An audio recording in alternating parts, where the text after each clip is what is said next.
There is so much pouring in on these union codes, on these relationship codes. I'm actually, it's edgy for me because I'm calling us women out on how we've been copping out on our own missions for centuries, for generations. You know, it's the norm to dedicate and devote yourself to your home life, to your partner, right? Oh, I can't go out and participate in the mainstream world affairs because I've got to cook dinner for my man. He needs me. He needs me. I'm only whining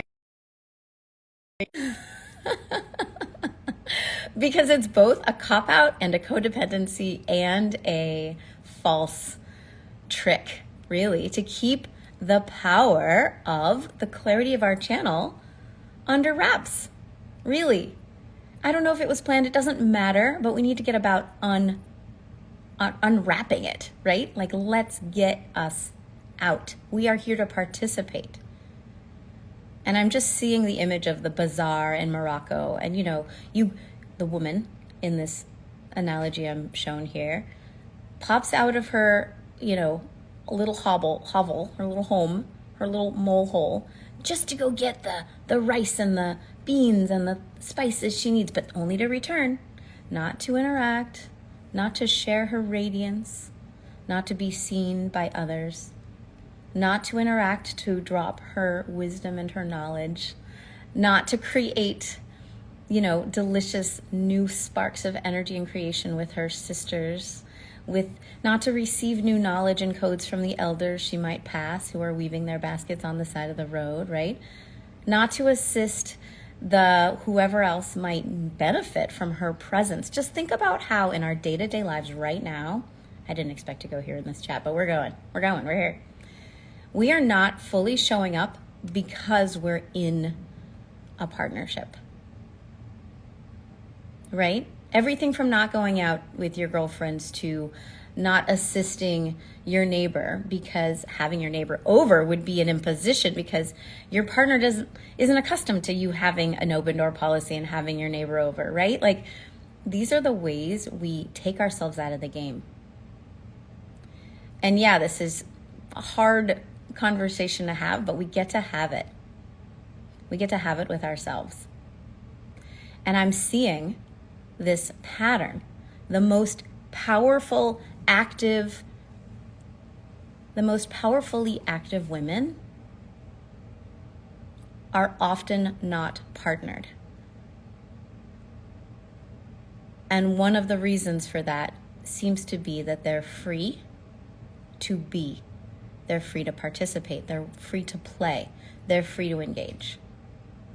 Of course, there are so many other reasons and, you know, associations and non-causal, you know, whatever connections we can make. Let's save them. Let's talk about them, whatever you want. But I think it's really valuable to notice how we've bound ourselves and how we can choose to free ourselves up. And if you're wondering where you might be bound, just focus on where you want to be more free. Where are you feeling desire? Where are you feeling a curiosity, a hunger, a hope, or a wish? Gosh, it would be really great if I could just get out of town for a little while, right, by myself. There's magic in doing that. Take that little retreat. Do it. You're here to participate. And in response, you get to feel how freaking loved you are and how freaking amazing you are and what your contribution is and what a blessing your presence is, right? Don't you want to feel that? Don't you love feeling that?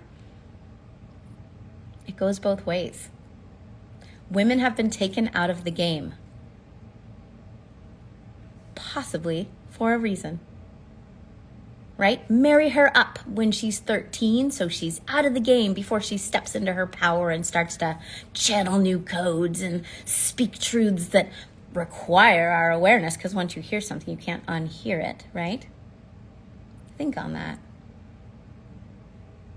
Think on that. I think there's a reason so many young people in Asia right now don't want to have children, don't want to be yoked in these conventional partnerships, right? they're retaining their freedom. There's so much richness in the open-hearted availability, that's a big word, availability that comes in being not yoked, whatever that means for you. So joblessness is a form of freedom. Partnerlessness is a form of freedom, where you are without the obligatory role and you're able to engage with openness. It's like anything's possible, right? There's a freedom and a power to that. There's a potential to that. It's really powerful. I'm going to end this here. Wish you well. Checking the chat. Love you all. More soon.